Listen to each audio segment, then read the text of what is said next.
Talk a little. Okay. Test 1, 2. Test 1, 2. Test 1, 2.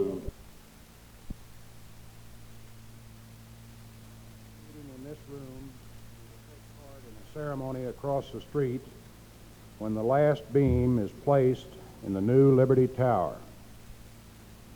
In the audience, we have members of the Board of Directors of the Liberty National Bank and Trust Company. Would all these directors and their wives please stand so that they may be recognized?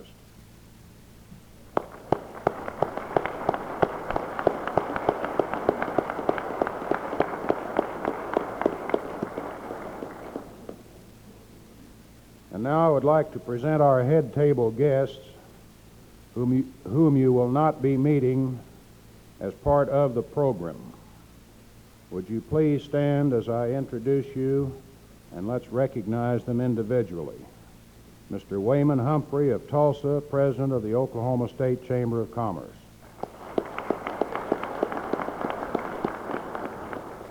Mr. Len Maraldi, Acting Director of the Federal Aviation Administration Aeronautical Center.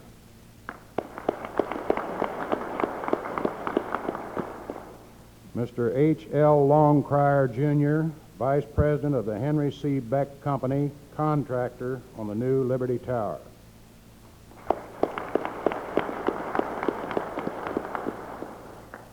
Mr. Orville Summey, representing the Thomas E. Stanley Company, architects and engineers for the new Liberty Tower. And Mr. Joseph B. Wilford, Vice President and Regional Officer, Real Estate and Mortgage Loan Department of the New York Life Insurance Company, the Chicago office.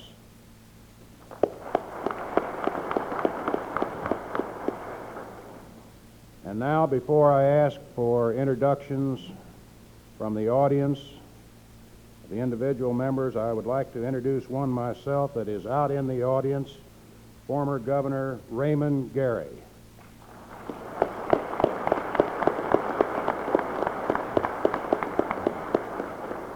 Glad to have you with us, Governor. Now, do we have any introductions from the audience, individual introductions, or new chamber members? Yes, sir.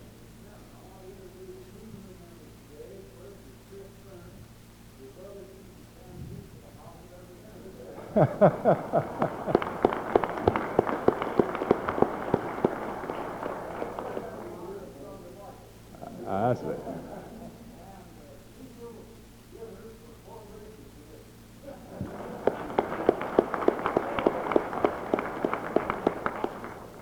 Yes, sir.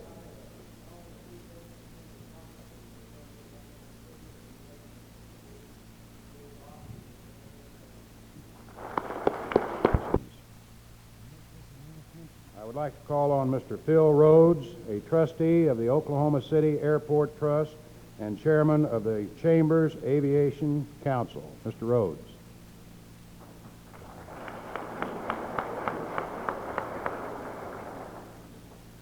Thank you, Mr. Parsons. Governor, other distinguished guests, it's always fine to make an announcement here because someone in the chamber writes it for you, so I'll read it. The Oklahoma City Airport Trust and the Aviation Council of the Oklahoma City Chamber of Commerce is pleased to announce approval of a new $63 million building at the Federal Aviation Administration Aeronautical Center in Oklahoma City. Here's a picture rendering of it to your left over here on the easel. We hope to complete this building in the fall of 1972. A working group composed of myself, City Manager Robert Olam, Aeronautical Center Director A.L. Coulter, Acting Director of the Aeronautical Center, Len Maraldi, Acting Executive Officer for the Aeronautical Center, George Anderson, and others will guide the building through all stages from planning to completion of construction. In addition, the Chamber's Aviation Council will fully back this effort. This is a building that's been announced by the last 6 or 8 months, but never was officially. So you may have heard about it from time to time. Reporters call me, and I said, well, I don't know anything about it. The new building will consist of 3 stories, as you can see, and a full basement, totaling approximately, or in excess of, 200,000 square feet, and will be located on the west side of MacArthur Boulevard at the Aeronautical Center between the Civil Aeronautical Institute building and the Aviation Records building. The building, when occupied, will house the U.S. Coast Guard Institute, based at the Aeronautical Center, the National Aircraft Accident Investigation School, the computer services for the FAA Center, and certain administrative offices, such as the print shop, distribution, and procurement. Something over 600 personnel will occupy the new building. As I understand it, this computer area is all new equipment in addition to what they now have at the center. It is expected that actual construction probably can start in the spring of 1971, or early spring, February or March. The last airport trust building erected at the Aeronautical Center was the $2.9 million systems training building, completed in the fall of 1969 and dedicated by the Secretary of Transportation, John A. Volpe. Further, just to remark, since the origination of the Oklahoma City Airport Trust in 1956, and we have constructed approximately $35 million worth of buildings at the Aeronautical Center, all leased to the federal government on a full amortization payout basis, including some ground rental and other side expense money. It's a very pleasure to be here and to make this announcement.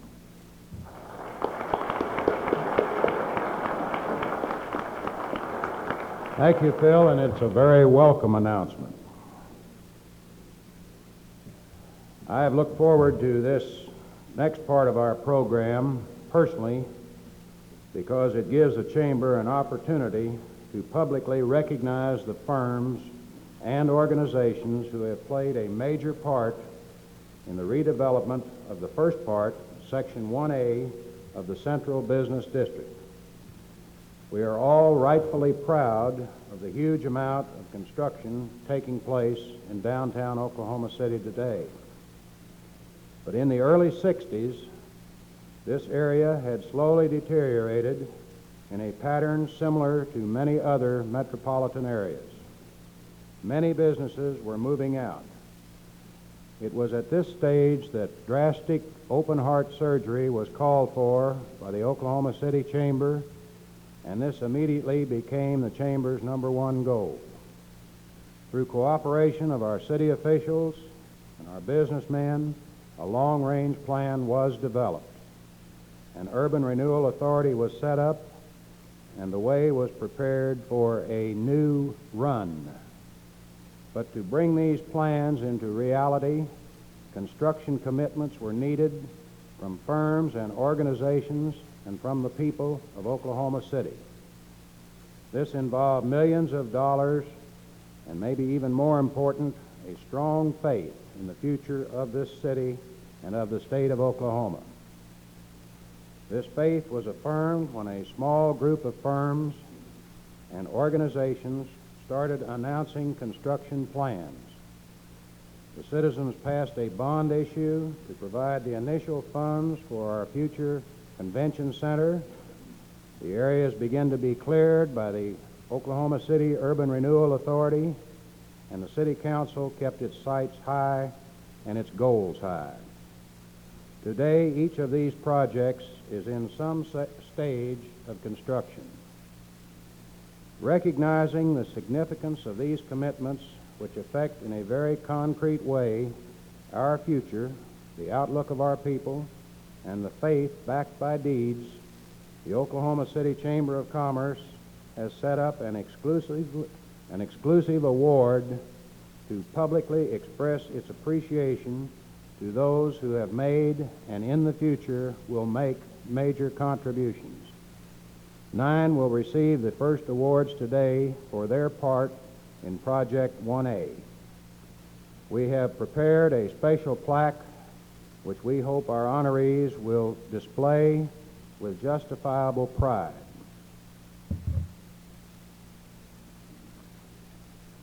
I would like to read the first one of these and then call each honoree forward to receive his recognition.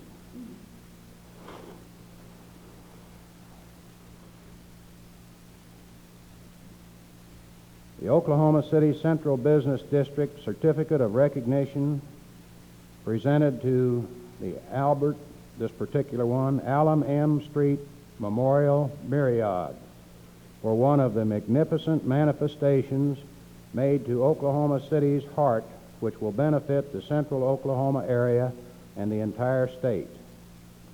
Through major construction and the announcement of plans for construction in the Central Business District, a group of firms and organizations are responsible for the rebirth of this vital area and for the beginning of its complete redevelopment, a redevelopment even greater than the beginnings of Oklahoma City in 1889.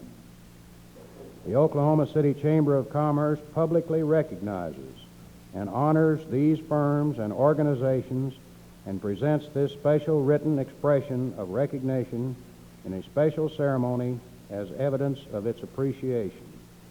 Presented on the 23rd day of July, 1970, before a General Board of Directors meeting of the Oklahoma City Chamber of Commerce. Signed, the Oklahoma City Chamber of Commerce, by myself as President, by Earl Sneed, Chairman of the Urban Redevelopment Council, and by Paul Strasbaugh, Executive Vice President of the Chamber of Commerce. Will Mr. Bill Bishop, Vice Mayor of Oklahoma City, please stand up and accept this on behalf of the citizens of Oklahoma City.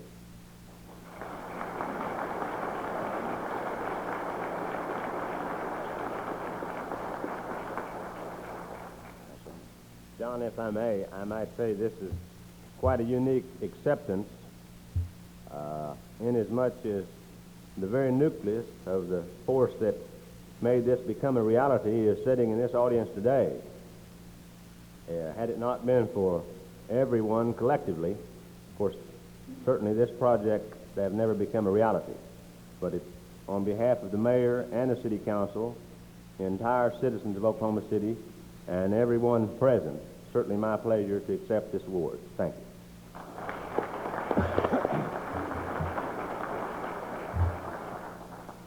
Next, we recognize the Griffin Company, whose dramatic announcements in the 60s for the $17.4 million Liberty Tower and other downtown construction reflected their faith. Accepting the award, Mr. H.T. Tom Griffin.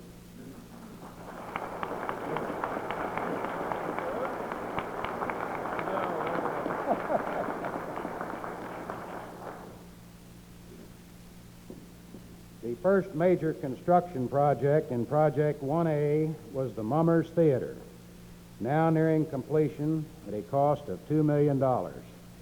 Accepting the award for the Mummers Group, Mr. Jack Derlin, President of Mummers Theater.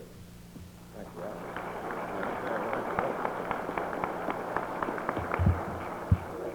I want to take just 2 minutes because I see a number of my associates here in this endeavor, and to say to you, ladies and gentlemen, that next September, shortly after Labor Day, Al Harmon, who has done such a magnificent job building this theater, will turn it over to our Board of Trustees.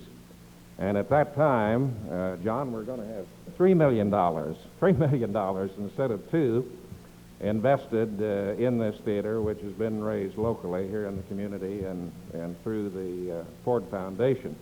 Now, because this money is difficult to get when you're seeking it for culture, This job has taken us nearly 8 years, and I want to accept this plaque, John, today on behalf of a very loyal Board of Trustees, and I want to pay particular tribute, and I see a number of these people here, the greatest executive committee that any president of any civic organization could ever hope to have. And that executive committee consists of Norman Morse and Frank Hightower and Harvey Everest and Stanley Draper and our president, John Parsons. It consists of Grady Harris and Howard Bozarth and Tom Utterback and Ralph Boland and Lo Runkle and Mike Henderson and Mark Meister. And I want to pay tribute to the untiring efforts of Max Sissom and Gene Abney. And so on behalf of those people, those wonderful people who really didn't know that this job couldn't be done, I want to accept this plaque on behalf of them, and to say also that I hope that this theater, and perhaps Governor Bartlett can help us in this respect, I hope that this theater will not just be a theater for Oklahoma City. I hope it will be a theater for our entire state of Oklahoma. Thank you, John.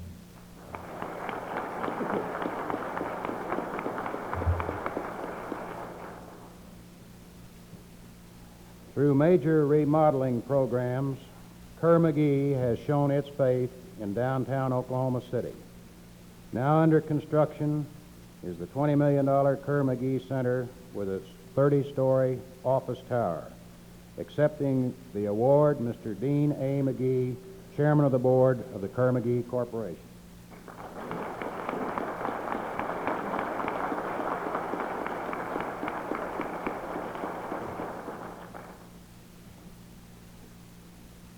Dean didn't argue with that $20 million figure like Jack did, so I guess that one was right. Or maybe he doesn't even want to talk about it now.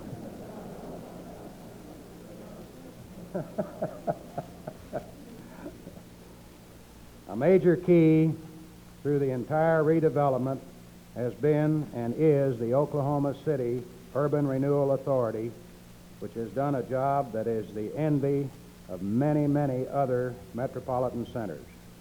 Accepting the award is Mr. W.M. Bill Harrison, a member of the Oklahoma City Urban Renewal Authority Board of Commissioners.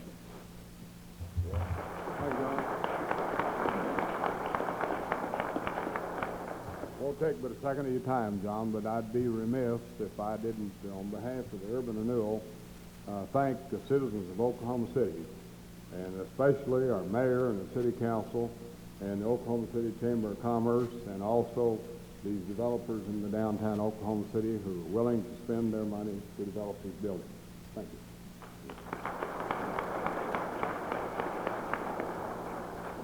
you. A leader from Oklahoma City's beginning has been the First National Bank and Trust Company. They have two 14-story office buildings under construction. Accepting the award, Mr. Felix N. Porter, President of the First National Bank.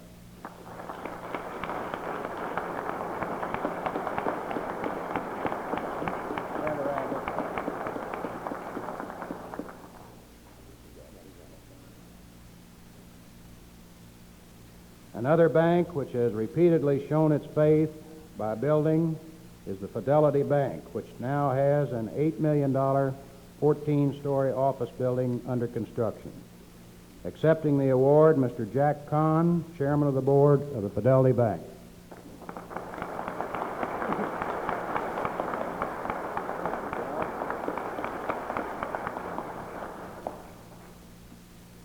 To provide heating and cooling for a number of downtown buildings, Thermal Systems Incorporated, a subsidiary of Oklahoma Natural Gas, has a $4.8 million facility under construction. Accepting the award is Mr. James Tyree, Vice President of Oklahoma Natural Gas Company. Jim?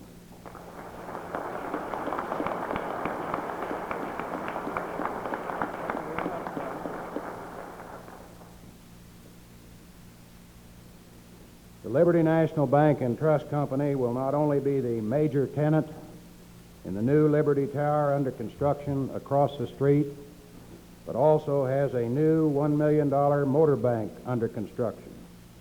Accepting the award Mr. J.W. McLean, President of Liberty National Bank.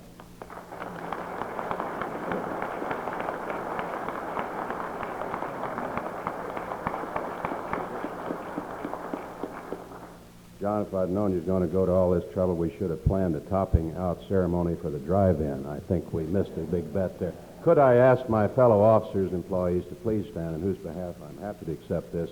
We recognize the directors and their wives. Would the officers and employees please stand?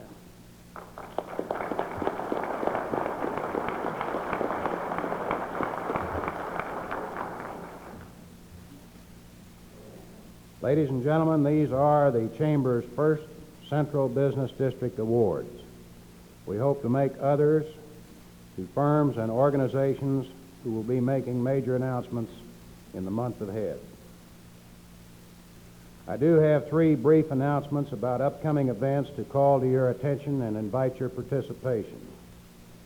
Our August board meeting on Thursday, the 6th, will the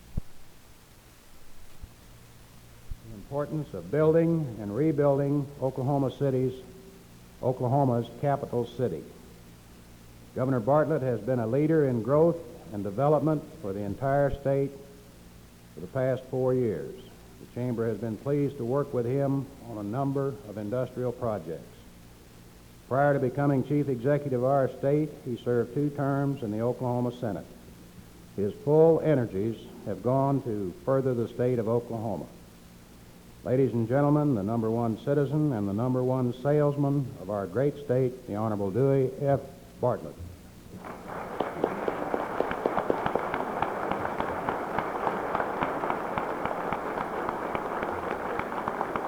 Thank you very much. John, thank you very much.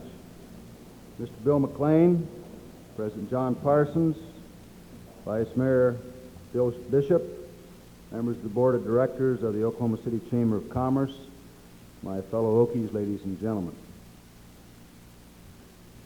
Well, I appreciate very much this opportunity and the honor that you have given me by asking me to speak at this important time in the history of Oklahoma City. I'm very much aware of the valuable role that has been played by interested citizens, all the citizens of Oklahoma City, and particularly the business community in revitalizing downtown Oklahoma City. Sort of reminded of what a businessman is. That he's a man from the rural area who works real hard so he can make enough money to come to the city, or he can work harder so he can move back to the rural area.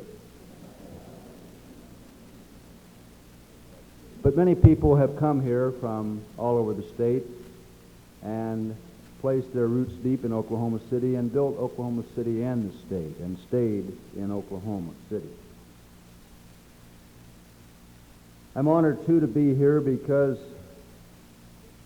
I hail from a town down the turnpike by the name of Tulsa. And I'm very much aware as I go about the state, see the efforts of the 2 metropolitan areas, how fortunate each city is, how fortunate Tulsa is and Oklahoma City is, to have one thing in common with each other, and that is 98 miles away is a very progressive and aggressive city that offers that very important ingredient called competition. And so I think that it is a very big asset to our state to have 2 cities that are progressively moving forward. The track record of Oklahoma City has always been an excellent one. It's been a winner from the very beginning. The earliest recorded description of the site of Oklahoma City was written by Washington Irving on October 25th, 1832.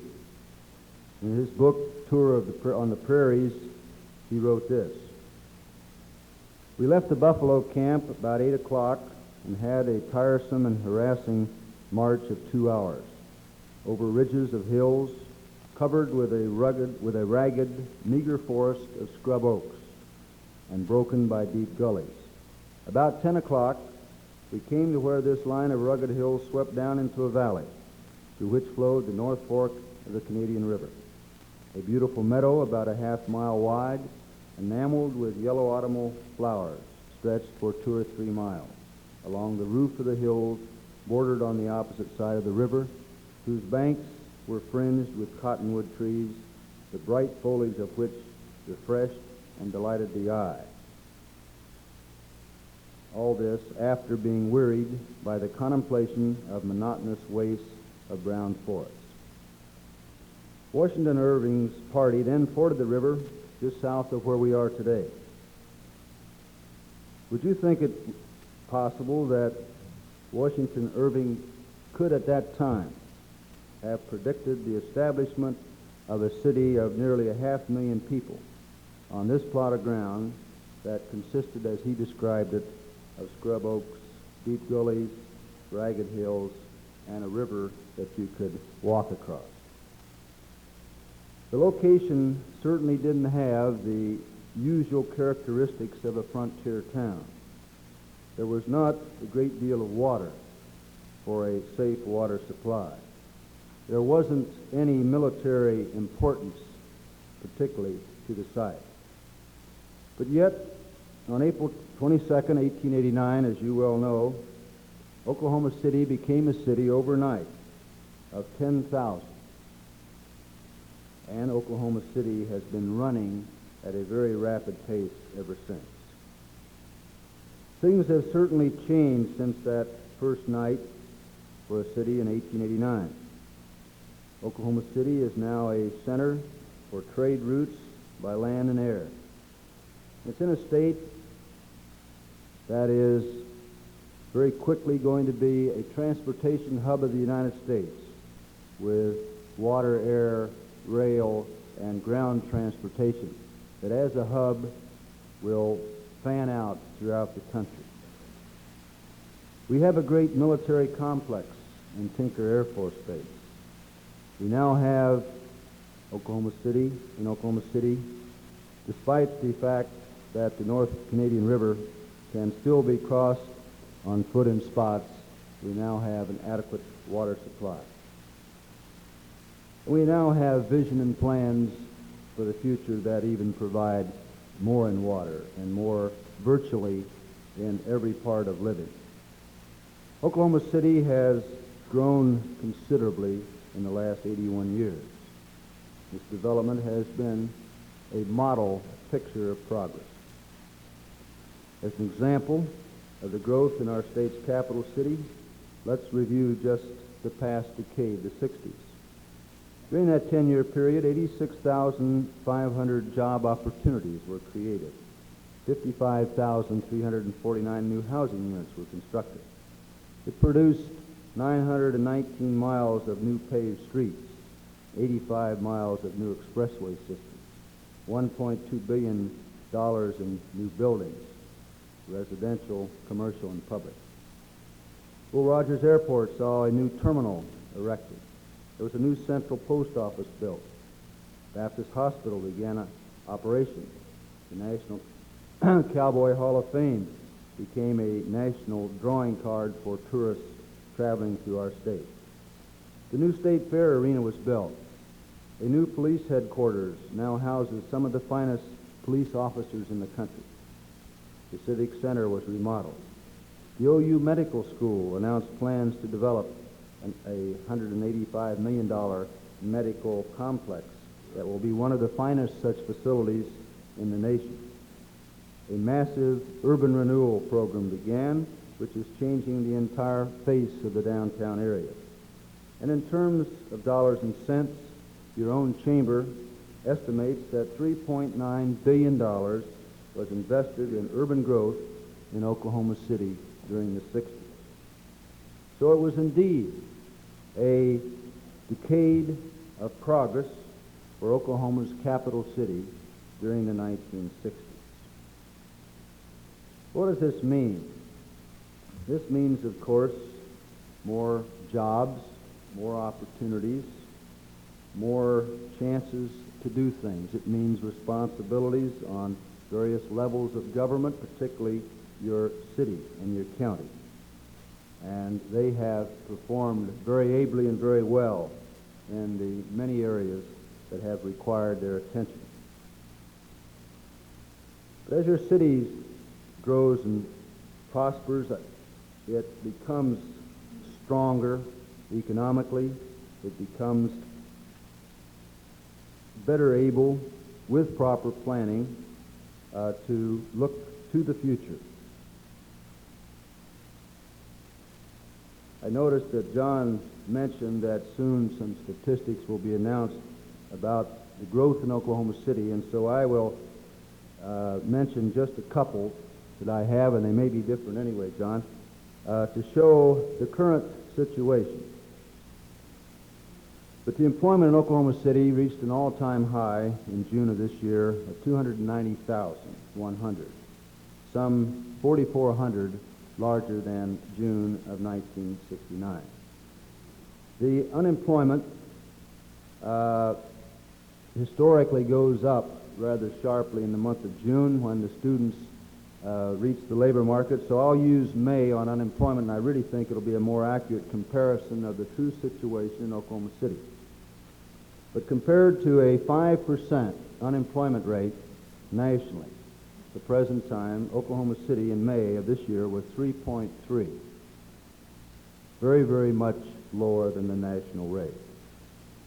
The state, during that period, was at 4.2, considerably under the 5% national rate. So Oklahoma City has been leading the way in attracting jobs, in providing jobs, in attracting interest from companies throughout the country.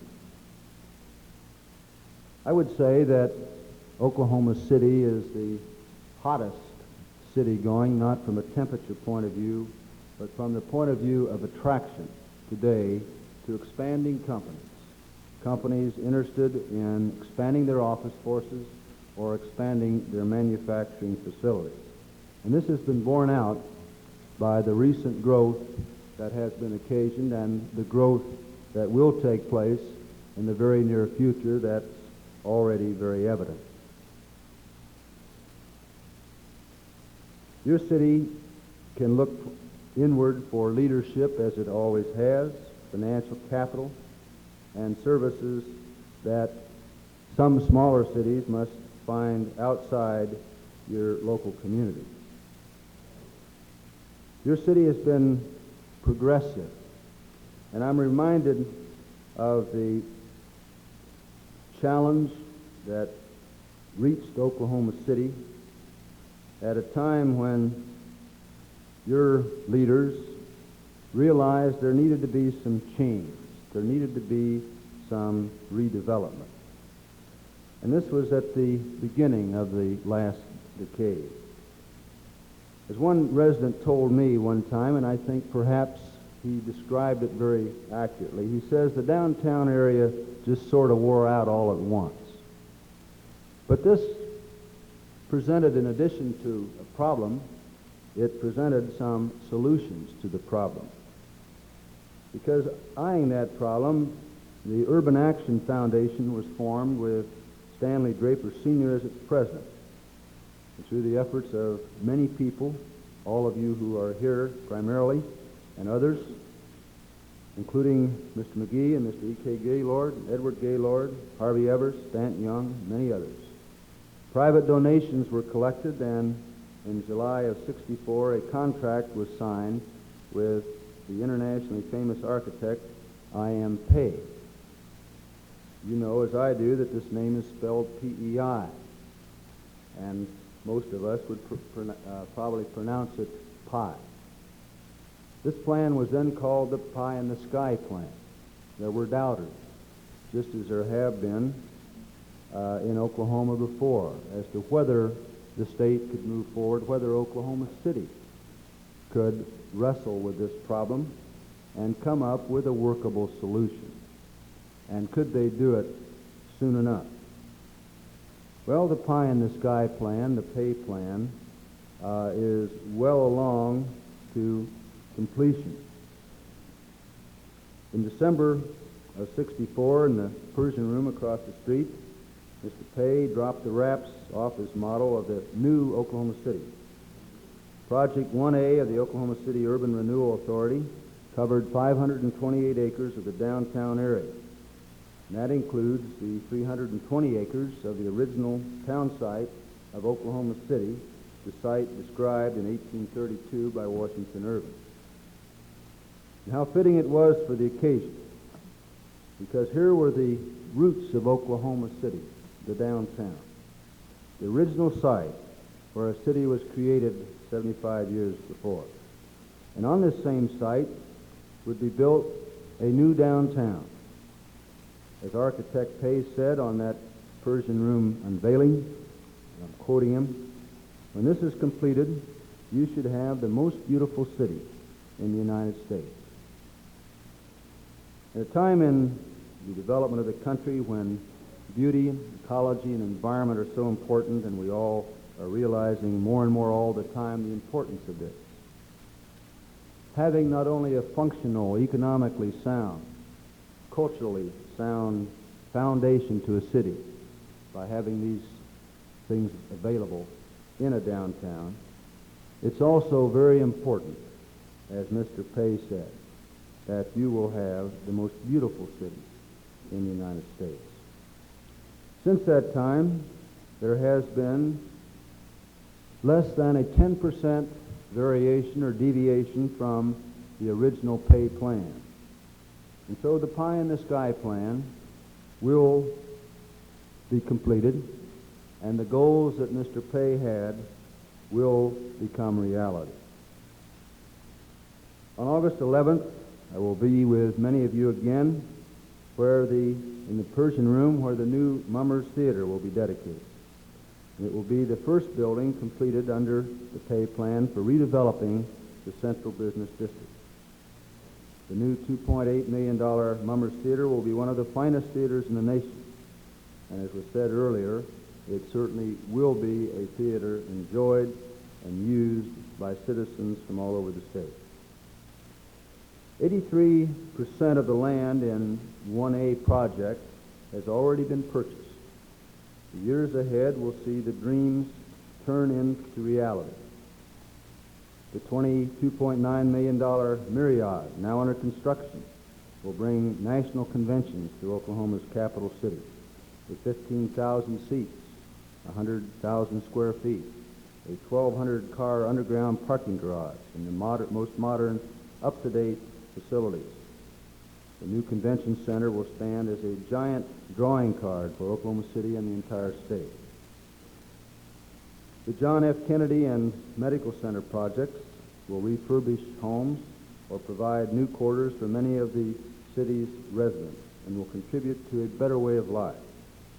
In the downtown area, Oklahoma City's leading citizens are making their stake in the future in the form of new buildings that will change the skyline radically.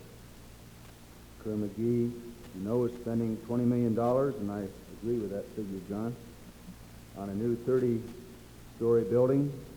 The First National Bank and Trust Company will erect two 14-story buildings. The Fidelity Bank is going 14 stories into the air with its new building.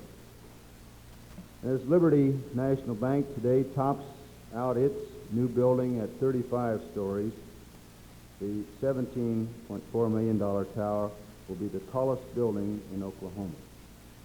I think it's very significant that the banks, the oil companies, are playing such a significant and leading role in the progress made in Oklahoma City, because the banking institutions of our state have played a very big role, along with the oil companies, in much of the progress that has been made in Oklahoma.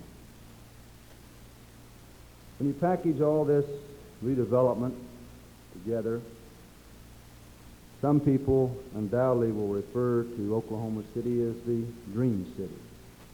because it's going to be unique. It's going to be unique because it is going to be all new all at once, just as it was all worn out all at once.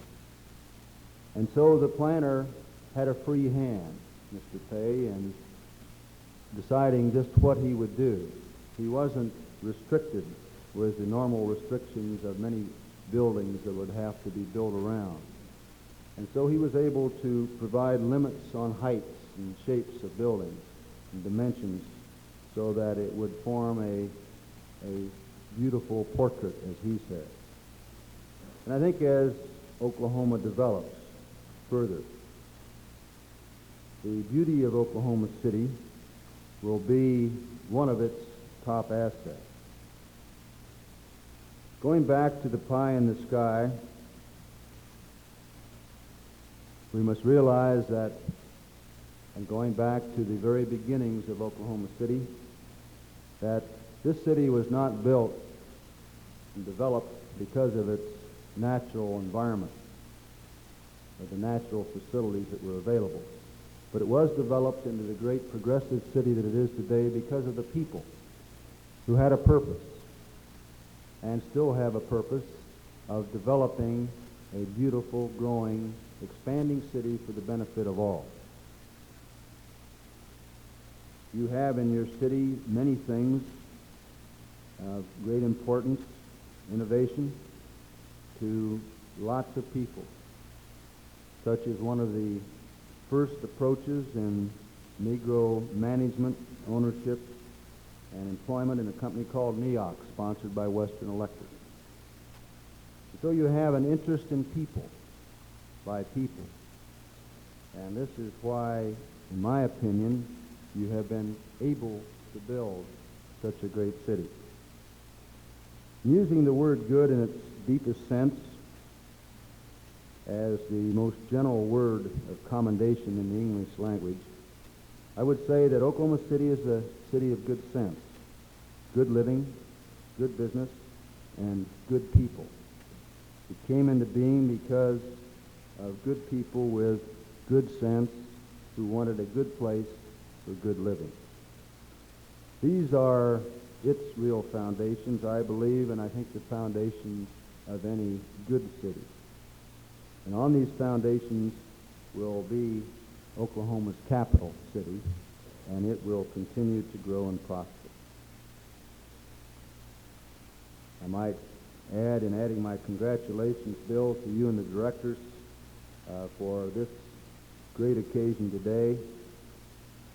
My personal thanks, the thanks of all the people in the state for the confidence that you have in Oklahoma City and the state of Oklahoma. I can assure you that it's very, very well played. And further, I'd like to say that I think so much of Oklahoma City, I'd just like to stay here for 4 more years.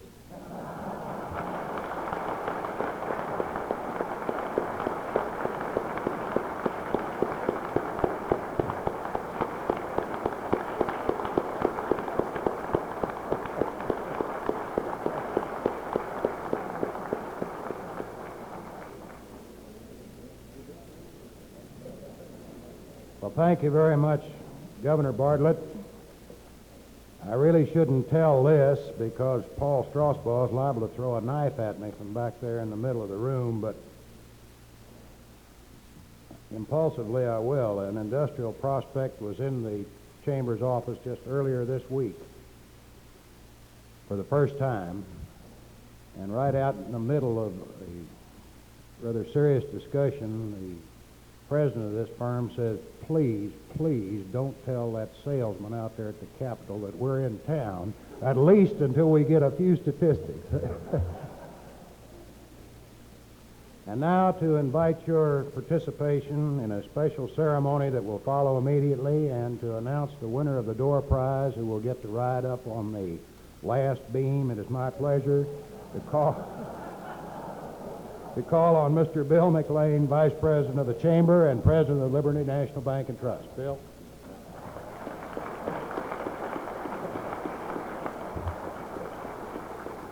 don't know how you follow these kind of punchlines, yours and the governor's about the 4 years, but I'll try. I'll be very brief, I assure you.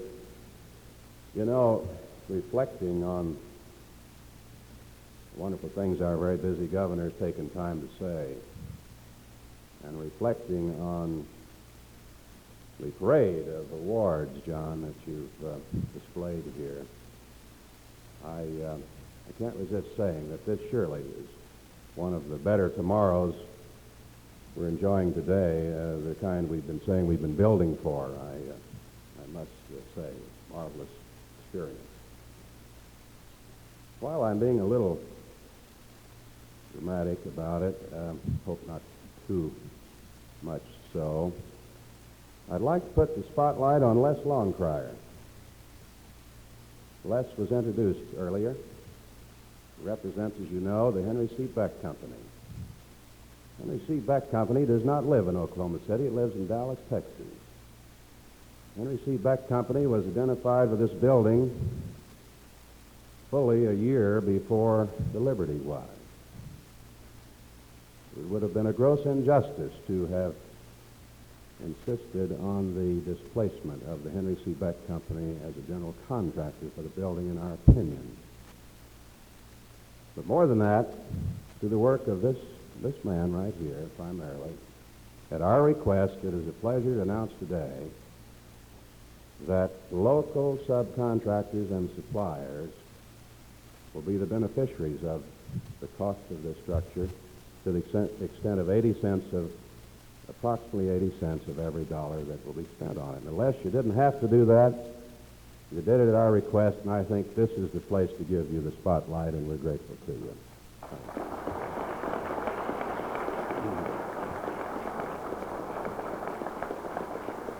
One other very quick thing, John. I see dozens of people in this audience who have been very generous in their comments about the change in the skyline this building has brought about. We're grateful to you for that. Naturally, we do not hide our own pride in the height of this building. But I'd just like to say the height of the building was much more than a matter of vanity. It was rather the result of a very comprehensive and professional study of what this entire city block that we were fortunate enough, Jim White, to have for a building site should have built on it. And it was the result, rather than the cause, of the dimensions of the building. We're now going to ask you to share with us in the popping out dedication ceremonies. Seating has been provided for those who can go with us now across the street. If indeed the public has beat you to your seats, it's the reserved portion near the front, the wooden chairs, or if those who can go are more than enough to fill those seats, and you have to stand and share the ceremony with us, I promise you it'll be a very short ceremony, and by all means, please join us across the way. John, thank you. Governor, thank you. The meeting is adjourned. This is Penn Woods. Today is August 13. We're in the office of George Shirk. We are going to have a description of what will become the murals in the lobby of the new Liberty Tower.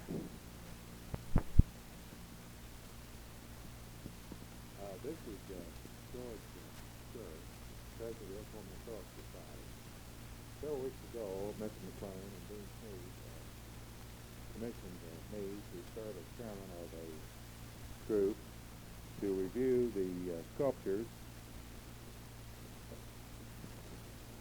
that are anticipated and planned for the main banking lobby of the new Liberty National Building. They asked that the sculptures be reviewed with a concern for the heritage of Oklahoma, the state of Oklahoma, not merely Oklahoma City, that they hope to portray and to make a matter of permanent record in the sculptures. A commission was convened of myself as chairman, Mr. Milt Phillips of Seminole, who is first vice president of the Historical Society, Mr. Fisher Muldrow of Norman, to his second vice president. Fisher is from a distinguished line of early-day Oklahoma citizens. His grandparents were both Chickasaws and Choctaws. Dr. Muriel H. Wright, a distinguished Choctaw. Her grandfather, who was principal chief of the Choctaws, has the distinction of naming our state.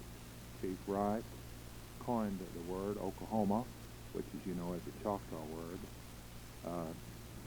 Dr. Leroy Fisher of the History Department at Oklahoma State University, and Dr. A.M. Gibson of the History Department at Oklahoma University. Dr. Gibson, due to a death in his family, could not actively participate, and the final member of the commission was Dr. Henry Bass of Enid, probably our best-known lay historian in Oklahoma. We have met several times. We've discussed at length the preliminary models that Mr. McLean and Dr. Sneed provided for our review. First of all, the Commission is grateful to be able to participate in anything as worthwhile as this. This new banking institution is probably one of the greatest things that is coming to our new downtown in Oklahoma City. And it's even equally important that we not lose sight of the heritage of Oklahoma that has placed us where we are in looking forward to the last 2 decades of the first century of Oklahoma City's existence. Also present this morning is Mr. Penn Woods of the Living Legends Library. The Living Legends Library had, of course, recorded the topping out ceremony at the bank, and it's only appropriate that the review of this important contribution to the art and heritage of Oklahoma likewise fit in their library. This report will be made to Mr. McLean and to Dean Sneed, and it's substantially this. I'm authorized to say that with the exception of Dr. Gibson, who was not at our final meeting, that this is the consensus of our entire commission. Bill, we first of all suggest to you that all words be omitted from these 2 sculptures. Not only the names of the people, but the names of the topics that are intended to be portrayed.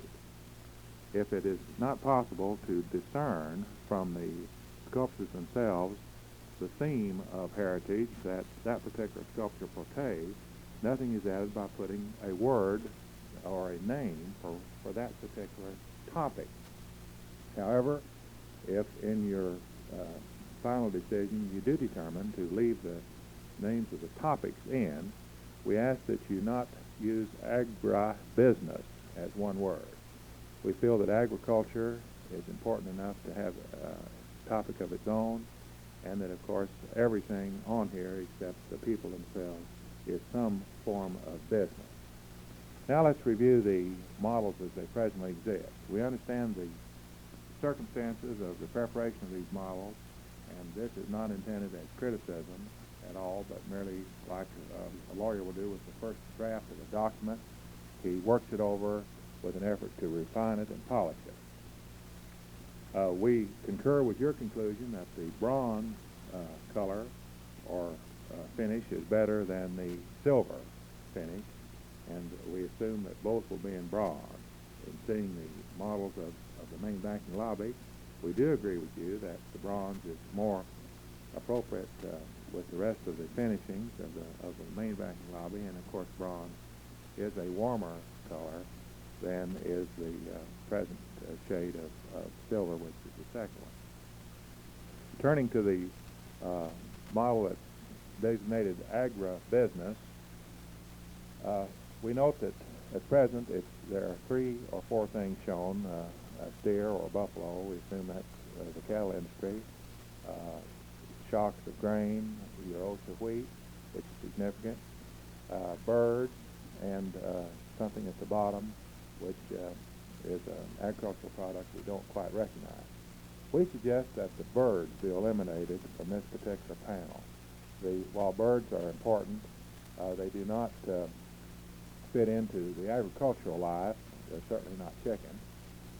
If they were, that would be something else. let's eliminate the birds, and by all means, it's important to place somewhere in that part of the sculpture bill forestry. Forestry, particularly in the southeastern part of the state, is becoming one of our state's biggest areas of business, particularly finance, and one of the most priceless heritages of our state are our pine forests in the old Choctaw Nation. Accordingly, on the left half of the one panel, we suggest that the birds be eliminated, the word agribusiness be eliminated, and that forestry, preferably several different levels of height, but pine trees be substituted. Now, to the other half of that panel, which you have designated energy,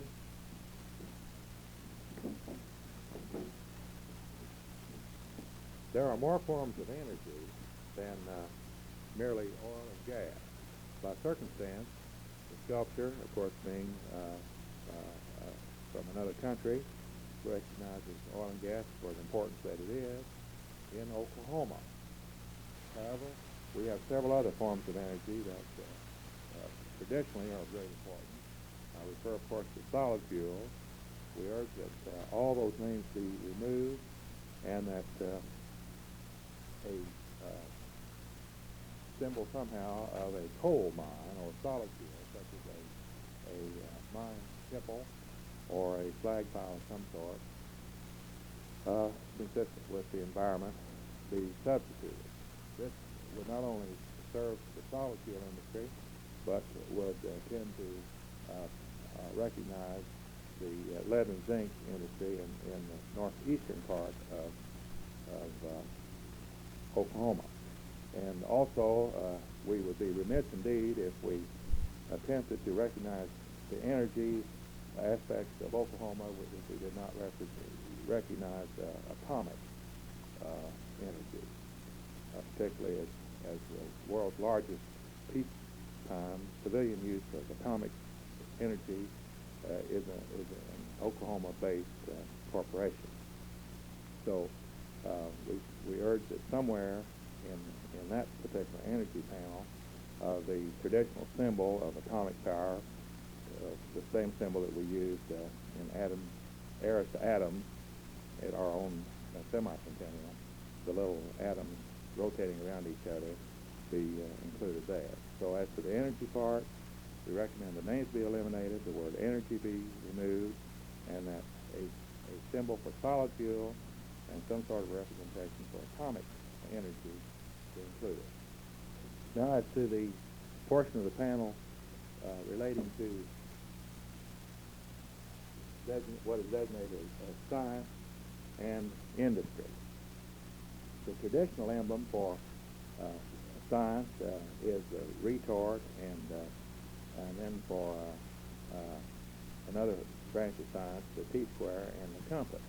Now, of course, I'm not referring to the Masonic emblem of the T-square and compass, but we urge that somehow those traditional symbols be included.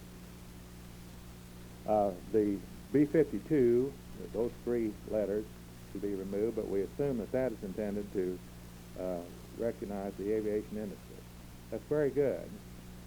With the removal of the B-52, the sculpture's symbolism of the aviation industry is quite good, except, however, the airfoil should be a little bit more pronounced to make it plain that that is indeed, I'm talking now of the upper left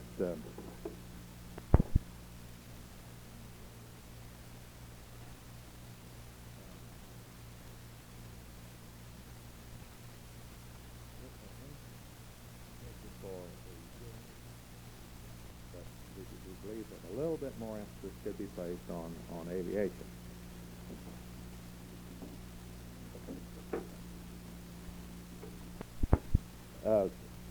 However, the most serious concern we have for the left half of that panel is the fact that it contains entirely too many wheels and gears and cogs.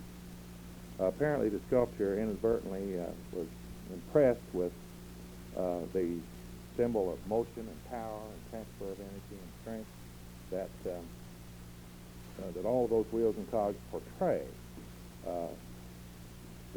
It could be used to a little better significance in that regard. So let's take out a few of the cogs and wheels, substitute a chemical retort, perhaps another symbol for atomic energy or atomic research, a little bit more emphasis on aviation, and some recognition of architectural engineering. However, the motion, of course,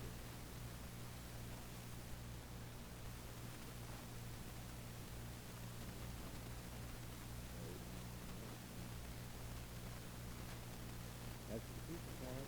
There's nothing.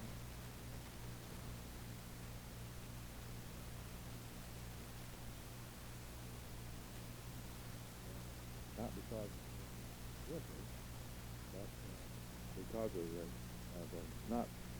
not having a need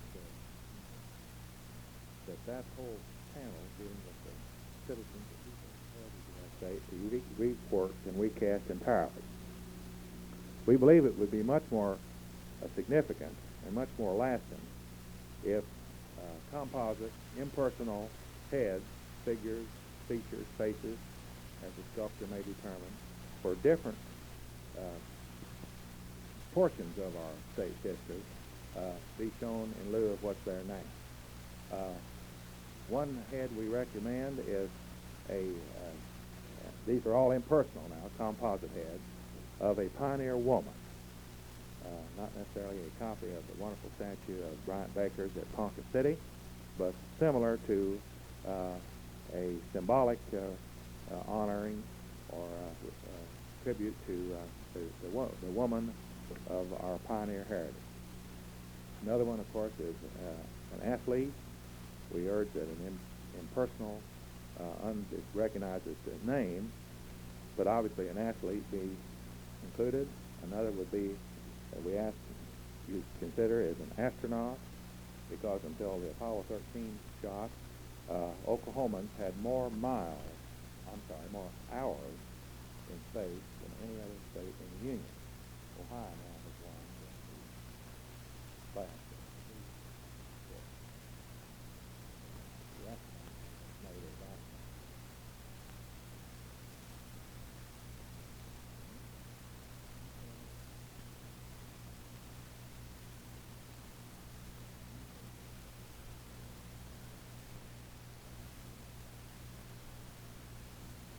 Particularly when we read the plaque underneath it.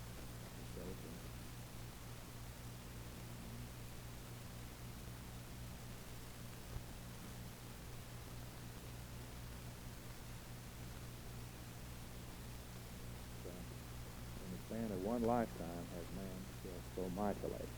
And that is the spirit of what has built our state, and the reason why the Liberty National Tourism would commission these fine sculptures. So by all means, we ask that you include a homesteader. And by homesteader, I mean someone who claimed the ground, converted it from the raw prairie to his home, probably built a sod house, a soddy. All of them but one have disappeared by now in our entire state, and have left behind the wonderful place that you and I enjoy today. And then finally, the American Indian. The Indian, the Caddoan people and the Osage people were the original owners of what is all of now Oklahoma. Because of the policies of our national government, that ownership changed, and by the time of the first land opening, the first opening for homestead settlement, all of Oklahoma except the little central portion had been reassigned out to other Indians. They're generally classified, of course, into two types. Those